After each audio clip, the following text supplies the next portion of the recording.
ಮಹಾರಾಜ ನಾಲ್ವರು ಕೃಷ್ಣಾಚಾರ್ಯರಿಗೆ ಮಕ್ಕಳಿಗೆ ಕಾರಣ ಅವರ ತಮ್ಮನ ಮಗನಾದ ಜಯಚಾಮರಾಜರನ್ನು ದತ್ತು ತಪ್ಪಟ್ಟು ಉತ್ತರಾಧಿಕಾರಿ ಮಾಡಿಕೊಂಡು ಉಪನಯನ ಮಾಡ್ತಾ ಇರೋದು.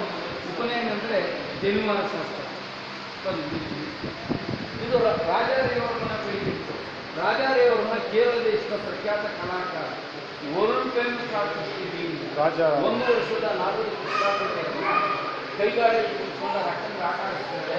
ಹುಡುಗನ ಕೈಗೊಂಡು ಆಡಲು ಬಂದು ಕೊಟ್ಟಿದ್ದಾರೆ. ಅವರು ಇದು ಬಿಡಿ ಮಕ್ಕಳಲ್ಲಿ ಈ ಕಡೆ ಬರ್ತಾ ಇದೆ. ನೀವು ಆ ಕಡೆ ಬಂದು ನಿಮ್ಮ ಎಕ್ಕಲೆ ಬರ್ತಾರೆ ಬರ್ತಾ ಇದ್ದಾರಲ್ಲ ಅವರು.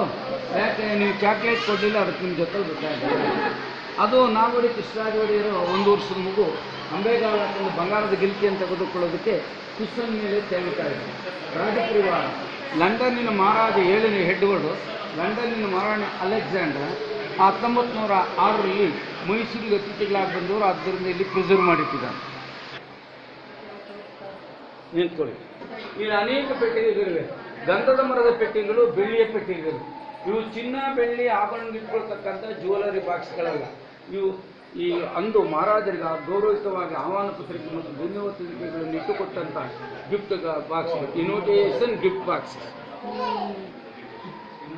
ಪ್ರಸಿದ್ಧವಾದ ವಿಶ್ವವಿಖ್ಯಾತ ಪ್ರಸಿದ್ಧವಾದ ಮೆರವಣಿಗೆ ಎಂದರೆ ಜಂಬೂ ಸವಾರಿ. ಜಂಬೂ ಅಂದರೆ ಆನೆ, ಸವಾರಿ ಅಂದರೆ ಮೆರವಣಿಗೆ. ಚಿನ್ನದ ಅಂಬಾರಿ ತಾವಲ್ಲಿ ನೋಡಿದ್ರಲ್ವಾ, ಆನೆ ಮೇಲೆ ಏರಿದ್ದಾರೆ.